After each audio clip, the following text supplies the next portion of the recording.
Copeland Corporation, a division of Emerson Climate Technologies, is introducing advanced scroll temperature protection, a breakthrough development in internal discharge temperature protection on its 7 to 12 horsepower commercial scroll compressor platform. With advanced scroll temperature protection, the compressor's scroll elements actually unload, stopping compression when high temperatures are observed. The technology is completely internal, meaning there are no wires or sensors to deal with, and the device cannot be bypassed, a common cause of failure in compressors with external protection schemes. Advanced scroll temperature protection is made possible by the unique design of Copeland scrolls.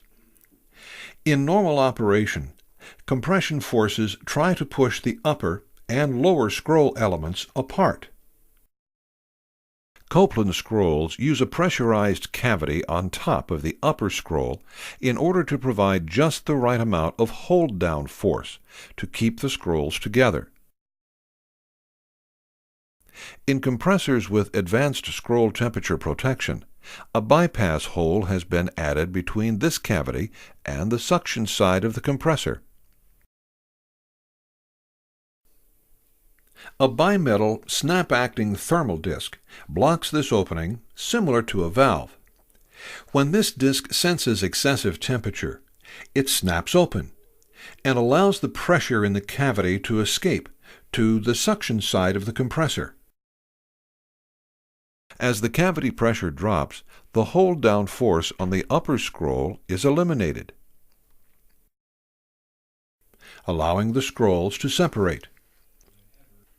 This stops compression and allows internal temperatures to decrease, although the motor continues to run. In other words, the compressor will run, but will not compress gas. Suction and discharge pressures will balance. To reset the thermal disc, stop the compressor and allow it to cool thoroughly. If the compressor is allowed to run, heat will build up in the motor, causing the compressor to shut down on motor protection. Keep in mind that the longer the compressor is allowed to run unloaded, the longer it will need to cool in order to reset.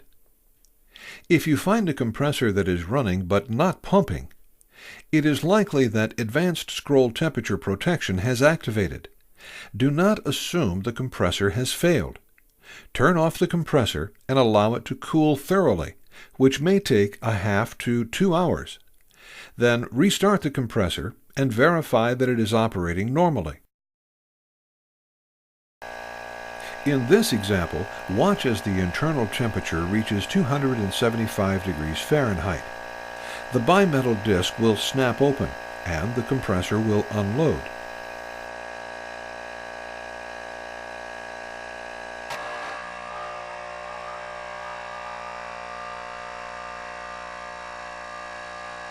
Note that the pressures have balanced and the internal temperature is now decreasing. This unloaded condition will continue until the compressor is stopped and allowed to cool.